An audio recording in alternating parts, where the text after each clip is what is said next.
Minasan, konnichiwa. Welcome back to Wagomu Japanese Class. Masih bareng Manda. Ya, apa kabar teman-teman semua, genki desu ka? Semoga teman-teman semua yang lagi nontonin aku di video kali ini dalam keadaan yang sehat-sehat alias genki desu. Amin. Nah, di video kali ini aku kembali mau sharing-sharing lagi sama kalian semua, terutama buat teman-teman yang baru pertama kali nontonin aku di channel ini. Ya, selamat datang. Ini adalah channel Wagomu Japanese Class, dimana kita ini nge-share lah tentang bahasa Jepang dan juga budaya-budaya Jepang. Dan khusus di video kali ini Manda mau sharing juga nih sama kalian semua tentang kendala-kendala yang biasa kita temuin ketika lagi belajar bahasa, khususnya bahasa Jepang. Tahu sendiri dong, bahasa Jepang ini adalah bahasa yang unik. Kita bisa bilang bahasa Jepang ini memiliki pola-pola yang beda ya dengan bahasa-bahasa lain. Mungkin ada kemiripan dengan bahasa Korea, tapi dengan bahasa Indonesia, dengan bahasa Jerman, dengan bahasa Inggris, dia punya pola kalimat yang mungkin agak unik dan berbeda. That's why dengan keunikannya ini, orang-orang tuh sebenarnya jadi suka nih dengan bahasa Jepang ini, terutama nih mereka-mereka yang memang antusias dengan kebudayaan Jepang. Kayak misalnya suka nonton anime, suka baca manga, pasti otomatis pengen bisa dong bahasanya. So, aku akan rangkum beberapa kendala-kendala yang juga bisa kita temuin ketika kita lagi belajar bahasa Jepang. Beserta pasti aku bakalan kasih tips and triknya juga untuk kalian bisa mengatasi kendala-kendala tersebut. Karena guys, aku sendiri juga ngalamin pastinya ya ketika lagi belajar bahasa Jepang. Wah, kira-kira ada aja gitu ya mentok di mana, dan kali ini aku akan share sama teman-teman semua gimana caranya supaya kita bisa mengatasi kendala-kendala tersebut. Check this out. Oke, kita akan mulai dari kendala yang paling pertama pasti kalian temui adalah sistem tulisannya atau sistem alfabetnya yang kompleks. Iya, aku coba review nih buat teman-teman semua mungkin yang belum tahu tentang huruf Jepang. Jadi Jepang ini memiliki 4 jenis huruf. Yang pertama ada hiragana, katakana, kanji, dan juga romaji. Ada 4 jenis huruf. Berbeda ya dengan kita yang ada di Indonesia, yang ada di Amerika, di mana huruf itu hanya sistem alfabet saja A sampai Z. Ya kan, dimana bisa langsung membentuk satu kata tanpa ada pola-pola yang gimana banget tuh, nggak ada gitu. Kayak kita bisa langsung baca alfabet tersebut. Tapi kalau Jepang ada 4, ya kan, hiragana, katakana, kanji, dan juga romaji. So, udah dari 4 ini, hiragana dan katakana masing-masing ada 46 huruf dengan fungsinya masing-masing. Kanji ada kurang lebih sekitar 50.000 kanji loh yang ada di Jepang. Wow. Dan ketika kalian mau jadi native, mungkin kalian kalau misalkan pengen tinggal di Jepang dan pengen bisa baca kanji, kalian harus menguasai minimal tuh kayak 2.000 sampai 3.000 kanji. Wah.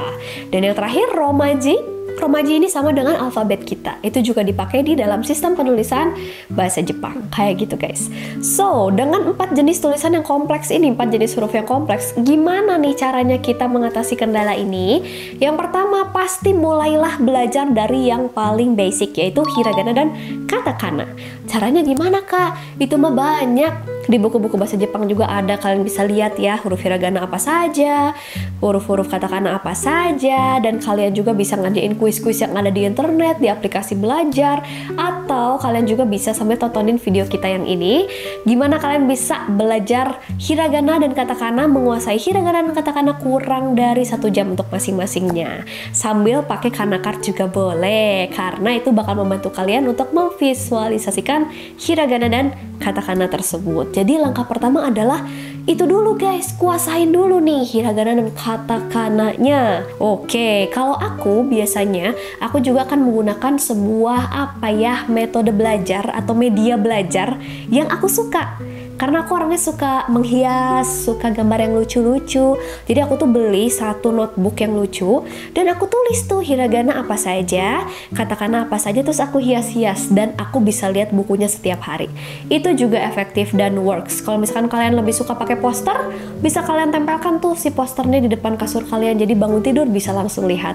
Itu salah satu cara yang juga bisa kalian lakukan untuk mengingat hiragana dan katakana. Nah, berikutnya nih, hiragana katakana sudah hafal dengan tips yang aku kasih tadi. Next, langkahnya gimana kak? Next adalah langsung masuk ke kanji. Oke ya, untuk kanji ini sendiri sebenarnya apa ya? Aku bisa bilang kanji ini sebenarnya tidak susah. asalkan kalian emang tahu nih cara untuk menghafalkannya. Aku nggak bosan-bosan bilang kalian bisa pakai kanji cardnya Wagomu Japanese Class, karena di sini tuh udah gampang banget. Karena dia pakai sistem visualisasi, jadi kalian bisa sambil ngebayangin bentuknya, sambil ingat kanjinya apa. Dan yang paling penting adalah jangan hafalkan ongyomi dan kungyominya, hafalkan kanji tersebut sebagai kosakata baru. Karena ya kalau kalian lagi praktek ke Jepang langsung, yang ada di tulisan itu bukan di tes ongyomi kungyomi, tapi cara bacanya ini apa sebagai sebuah kosakata kayak gitu. Kecuali kalau kalian lagi kuliah bahasa Jepang terus dites ongyomi kungyomi, itu mah wayahna harus dihafalkan. Tapi kalau emang kalian mau praktek langsung ke Jepang, hafalkan kanji tersebut sebagai kosakata. Dan ada sebuah tips lagi. Tips ini adalah namanya teknik mnemonik ya. Dan ini adalah sebuah teknik untuk memvisualisasikan atau mengaitkan bahan ajaran kalian atau yang lagi kalian hafalkan dengan sesuatu yang bikin kalian tuh mudah ingat. Kayak gitu. Jadi misalnya ada kejadian-kejadian apa yang mengaitkan kalian dengan si kosakata tersebut. Itu bisa juga jadi satu tips untuk hafalin hiragana, katakana, baik kanji juga. Oke, itu beberapa tips ya, cara untuk mengatasi kendala kesulitannya. Kalau romaji mah sama kok sama alfabet yang suka kita pakai, jadi romaji udah muasain dong pastinya ya. So, jangan lupa untuk lakukan tahapan yang udah aku sebutin tadi ya. Ya, kita masuk ke kendala yang berikutnya, yaitu tentang tata bahasa yang berbeda. Oh, jelas, tata bahasa termasuk pola kalimat ya, itu beda banget sih teman-teman. Mungkin sama bahasa Korea mirip, tapi kalau sama bahasa Indonesia beda. Dari mulai pola kalimat bahasa Indonesia sudah tahu ya, SPOK kita sudah belajar dari zaman kita SMP ya, di pelajaran bahasa Indonesia kita sudah tahu kalau bahasa Indonesia itu pola kalimatnya itu adalah SPOK. Kalau Jepang gimana Kak? Kalau Jepang tuh kebalik, jadinya skop. SKOP, predikatnya justru ditaruh di paling belakang guys. So ini adalah keunikan dari bahasa Jepang itu sendiri. Lantas bagaimana nih Kak supaya kita bisa cepat mengerti tata bahasanya? Tenang, aku punya di sini cara-caranya. Yang pasti yang paling pertama kalian harus mulai dengan mempelajari pola kalimat dari yang paling sederhana, beserta kosakata-kosakata yang apa ya, dasar lah. Kayak watashi, anata, kayak gitu-gitu ya. Des itu apa, wa itu apa, partikel wo itu seperti apa. Itu yang dasarnya dulu aja. Jadi belajar pola kalimat yang paling basic sampai dengan yang paling susah. Jadi pelan-pelan. Jangan terburu-buru langsung pengen yang paling susah, jangan ya. Jadi yang namanya belajar bahasa tuh harus dari bawah sampai ke yang paling susah. Itu langkah pertama, jangan ngaclok-ngaclok belajarnya. Terus yang kedua, kalian gunakan sumber belajar atau bahan ajar yang paling jelas dan yang paling betul pastinya ya kan? Atau mungkin aku bisa bilang yang paling mudah dimengerti, wakariyasui no hogai, yang paling bisa dimengerti itu lebih baik. Gitu. Kalau kita di sini di Wagomu Japanese Class, kita biasa pakai standarnya Mina no Nihongo Sokyu 1 dan Sokyu 2. Jadi Sokyu 1 itu untuk level N5 dan Sokyu 2 ini sudah di level N4. Ini adalah bahan ajar yang menurut aku bisa dibilang buku sumber yang paling mudah dimengerti dan sistematis. Jadi teman-teman bisa coba belajar pakai Mina Nihongo Sokyu 1 dan Sokyu 2. Kalau mau pakai buku-buku lain juga boleh dong, seperti Marugoto atau buku-buku lainnya yang mungkin Irodori ya, yang bisa membantu kalian untuk belajar bahasa Jepang juga, itu boleh. Semakin banyak bahan ajarnya pasti semakin komprehensif ilmu yang kalian dapetin juga. Udah bisa nih menguasai nih pola-pola kalimat bab 1, bab 2 sampai bab 10 udah bisa. Terus apa Kak? Terus langkahnya kalian kuis. Iya, kalian jangan lupa buat uji pemahaman kalian lewat kuis atau latihan soal. Gak perlu pakai buku guys, kalian udah bisa cari. Ada banyak sekali di internet, di App Store, di Play Store, di mana-mana. Ada banyak banget loh aplikasi-aplikasi untuk mempelajari bahasa Jepang, dan di situ sudah include kuisnya juga. Gitu. Jadi kalian bisa langsung coba aja di sana, dan bahkan udah ada kayak skor-skornya dan apa ya, kayak koreksinya tuh udah ada. Kalau kalian salah jawab tuh dikasih tahu jawaban yang benarnya apa. That's why kalian harus memanfaatkan aplikasi-aplikasi tersebut. Jadi nggak usah pakai buku. Kayak gitu guys. Dan pasti yang paling krusial di antara itu semua, sudah bisa tulis, sudah bisa pokoknya hiragana, katakana sudah bisa, kanji dikit-dikit udah bisa, terus sudah tahu pola kalimat, sudah bisa nih sampai bab 1 sampai 10 udah bisa. Terus apa Kak? Nah, pasti kendala yang muncul berikutnya adalah latihan praktek, ya nggak sih? Kayak gimana nih caranya supaya bisa langsung dipakai? Praktekkan langsung. kamu praktekin langsung. Ya, ucapkanlah sesuatu dalam bahasa Jepang. Ohayou gozaimasu, watashi wa gitu atau apa gitu. Nangka pan o tabetai desu. Kayak pokoknya ucapkan sesuatu dalam bahasa Jepang itu membuat kalian lebih fasih. Jadi ilmu yang sudah kalian pelajari ada prakteknya juga. Karena buat apa belajar bahasa tapi nggak bisa ngomongnya? Percuma banget nggak sih? So, langkah yang terakhir adalah praktekan. Biarpun salah, praktekan. Kita masuk ke kendala yang berikutnya, teman-teman. Kendala yang berikutnya adalah luasnya kosakata Jepang. Ya, jadi sistem kosakatanya juga luas, terus konsep bahasanya juga bener-bener yang luas dan berbeda dengan di Indonesia. Sebagai contoh aja ya, kalau di Jepang tuh apa-apa tuh dinamain gitu teman-teman. Kayak misalnya, mungkin di Indonesia juga ada sih, kayak misalnya cahaya matahari yang merembes lewat sela-sela daun, ya, yang seperti cahaya ilahi teman-teman ya. Itu tuh di Jepang tuh ada namanya komorebi gitu. Jadi bener-bener bahasanya tuh luas, bener-bener apa-apa tuh bisa dinamain gitu. Dan selain itu pastinya sama seperti di Indonesia juga ada sistem homofonnya juga. Jadi ada beberapa kosakata yang sama nih bunyinya tapi artinya berbeda ya. Kayak misalnya ame dan ame gitu, hanya beda di cara intonasinya saja. Kalau yang pertama ame itu hujan, ame yang datar itu adalah permen atau candy kayak gitu. Aduh, ini gimana gitu ya, karena kalau itu mirip-mirip sama bahasa Mandarin dimana ada nadanya ya. Kalau nadanya berbeda tuh artinya juga sepertinya berbeda gitu. Sedangkan di Indonesia mau bilang apapun ya bilang aja, kayak genteng ya genteng aja, lampu mah lampu aja gitu kan. Jadi intonasinya tidak terlalu berpengaruh, tapi kalau di Jepang itu ngaruh. Nah, sistem itulah yang mungkin bikin kendala juga buat kita mempelajarinya. Tapi nggak usah diambil pusing. Langkah-langkah yang bisa kalian lakukan, tips and tricks dari aku yang pertama adalah hafalkan dulu si kosakata-kosakatanya. Jadi cara yang paling pertama harus dilakukan adalah bikin kamus personal. Ya, balik lagi sih ke hobi aku yang tadi, dimana aku tuh suka bikin coret-coretan di buku yang lucu, notebook yang lucu gitu. Karena aku orangnya juga klasik ya, aku lebih suka nulis gitu kan. Jadinya si kamus personal itu kalian bisa tambahin sehari 3 kosakata baru aja. Kalian tambahin tuh di buku kalian. Dan itu kalau kalian tulis sendiri itu adalah kamus terbaik di dunia, karena itu kalian tulis sendiri gitu. Kamus yang lengkap banget yang kayak kosakatanya semuanya ada tuh belum tentu jadi kamus terbaik karena kalian belum tentu baca. Tapi kalau kamus kalian bikin sendiri itu pasti kalian baca dan kalian tulis. Bener gak sih? Ya, itu langkah pertama, itu matters loh, itu ngaruh banget. Bikin kamus personal dan sehari tambahkan minimal 3 kosakata baru. Oke, jadi itu bisa bantu kalian untuk memperkaya kosakata kalian dalam bahasa Jepang. Percuma mau latihan bahasa Jepang tapi nggak punya kotoba, nggak punya kosakata, aduh percuma guys, nggak akan bisa. Dan yang kedua, kalian tips dari aku adalah gunakan flashcard atau aplikasi atau kamus online kayak gitulah. Aplikasi kamus dalam bahasa Jepang yang ada di App Store, di Google Play Store juga ada. Dimana ketika kalian sudah cari kotoba, kalian sudah cari kosakata, kayak tadi misalnya cari ame, udah ketemu, oh artinya hujan. Terus kalian bisa kasih bintang, itu kayak masukin ke favorite gitu. Itu bisa kalian cek, udah kayak kamus personal sendiri kayak gitu. Itu praktis. Zaman sekarang mah udah nggak susah ya mau belajar apa-apa termasuk bahasa. Sudah dipermudah oleh kecanggihan zaman guys, ya nggak sih?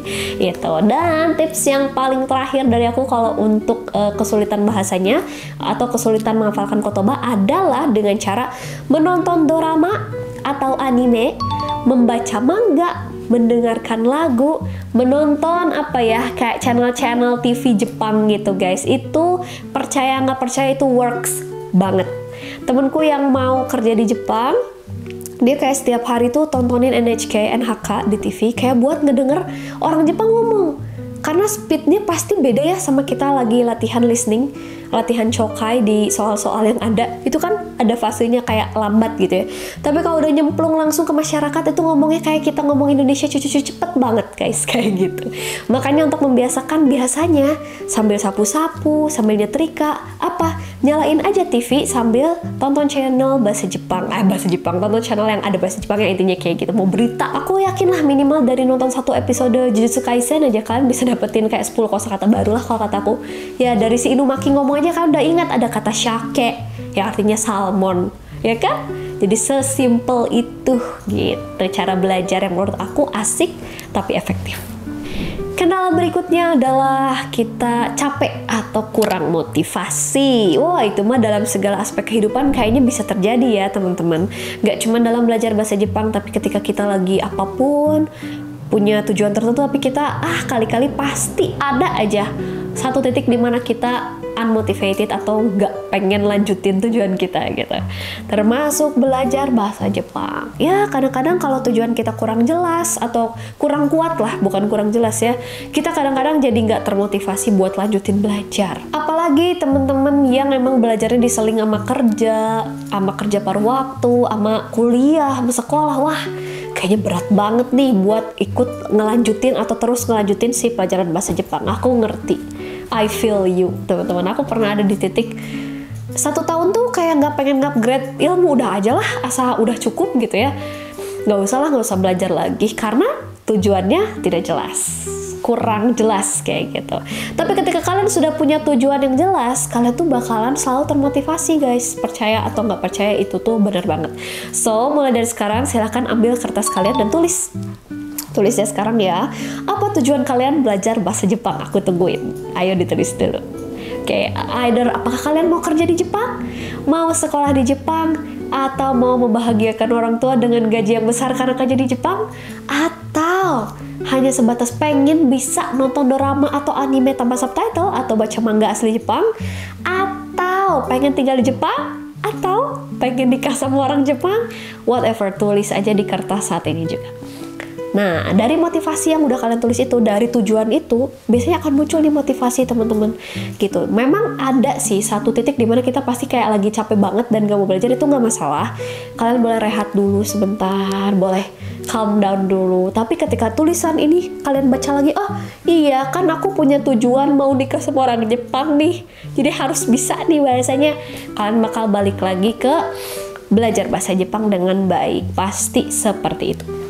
Tips yang kedua kalau dari aku adalah jangan lupa untuk hadiahi diri kalian dengan sesuatu, ya self reward lah ya. Jadi ketika kalian nih, aku kalau misalkan udah lulus N5 aku bakalan beli Nintendo lah gitu ya. Nah itu tuh nggak apa-apa. Jadi ketika kalian udah mencapai suatu goals tertentu, kalian kasih diri kalian hadiah atau reinforcement, itu bagus untuk nguatin kalian ke challenge diri kalian tuh ke challenge lagi untuk belajar lagi ya. Self reward masih bisa works lah untuk tips dan trik kendala yang ini kayak gitu. Terus apalagi nih Kak biasanya yang harus kita lakukan ketika kita lagi unmotivated? Memang sebenarnya rehat adalah cara yang menurut aku paling efektif, karena orang tuh bukan robot. Ada kalanya kita capek, nggak masalah. Tapi yang pasti kalian harus ingat sama tujuan awal, terus balik lagi ke belajar bahasa Jepang. Dan yang paling penting cari partnernya teman-teman. Kalian tuh makhluk sosial, jadi nggak bisa apa-apa sendiri. Kalau kalian udah bareng sama komunitas yang emang sama-sama lagi belajar bahasa Jepang, atau nggak satu tempat kursus atau online course yang memang kalian jadi satu teman-teman di sana yang lagi punya tujuan yang sama, seru nggak? Seru pastinya. Jadi jangan lupa buat cari teman-teman partner kalian yang punya tujuan yang sama dan kejar mimpi kalian bareng-bareng. Itu tips dan trik yang menurut aku paling mutakhir. Ya, dan kita tiba di kendala yang terakhir, yaitu minimnya kesempatan berlatih. Jadi itu emang aku bilang minim atau terbatas karena itu emang bener ya.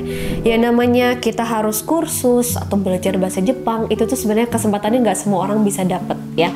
Bisa dari sisi kendala mungkin secara ekonomi gitu, kesempatan atau waktunya nggak ada, bisa macem-macem. Jadi itu ternyata merupakan sebuah kendala nih, yaitu minimnya kesempatan berlatih. Oke, gimana nih Kak tips dan triknya supaya kita bisa berlatih bahasa Jepang secara maksimal? Oke, yang paling pertama pastinya yang paling umum lah ya, kalian memang harus nyempetin diri untuk ikutan kursus. Itu mah mau nggak mau, mungkin ya bisa kursus bahasa Jepang online atau offline, atau mungkin kalau itu dirasa masih susah, kalian bisa join kayak komunitas-komunitas yang emang lagi belajar bahasa Jepang dan belajar bareng. Sebenarnya sesimpel itu sih kalau untuk solusinya ya teman-teman.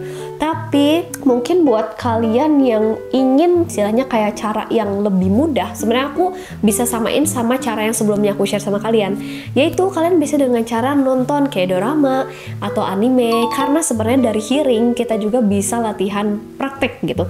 Kayak kalian tuh bisa ngedengerin orang Jepang tuh kalau ngomong gimana sih. Nah dari kalian dengar itu kalian tiru. Biasanya aku kalau belajar bahasa Jepang gitu, jadi oh dia tuh ternyata kalau ngomong kayak gini ya. ternyata kalau ngomong senpai itu bukan senpai tapi senpai.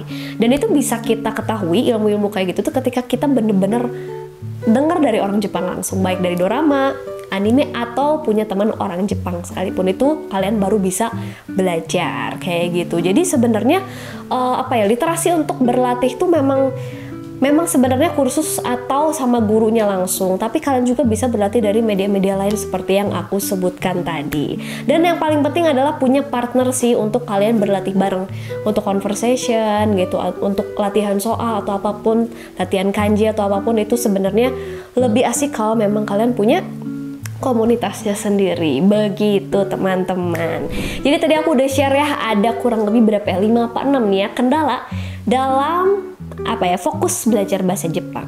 Karena aku juga sama teman-teman semua, aku juga manusia yang bisa ada di titik malas nih, lagi unmotivated. Tapi ketika kalian fokus sama tujuan awal, kenapa sih pengen belajar bahasa Jepang, ya itu kalian pasti bisa balik lagi menjadi semangat lagi. Asalkan strateginya tepat, manajemen waktunya bagus, dan punya tujuan yang jelas, kalian pasti bisa. Yang penting adalah konsisten, teman-teman. Jadi jangan bandingkan juga diri kalian dengan orang lain, karena kecepatan belajar setiap orang of course berbeda-beda. Ada yang cepat, tapi ada juga yang mungkin phase-nya slow, dan itu it's okay. Setiap orang punya fasenya masing-masing. Hito ni ote chigaimasu. Beda-beda setiap orang. Gitu teman-teman. Yang paling penting apa? Tetap semangat terus belajar bahasa Jepang dan raih mimpi-mimpi kamu.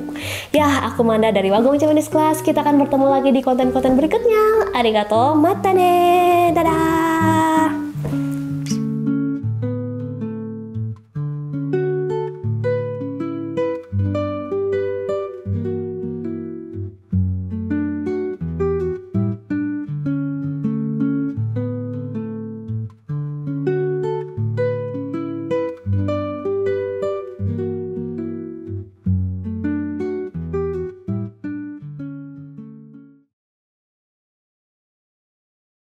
Sambil disaring kerja, arbaito gitu ya, kerja yang kuliah sambil kerja juga, terus belajar juga, mau bersih.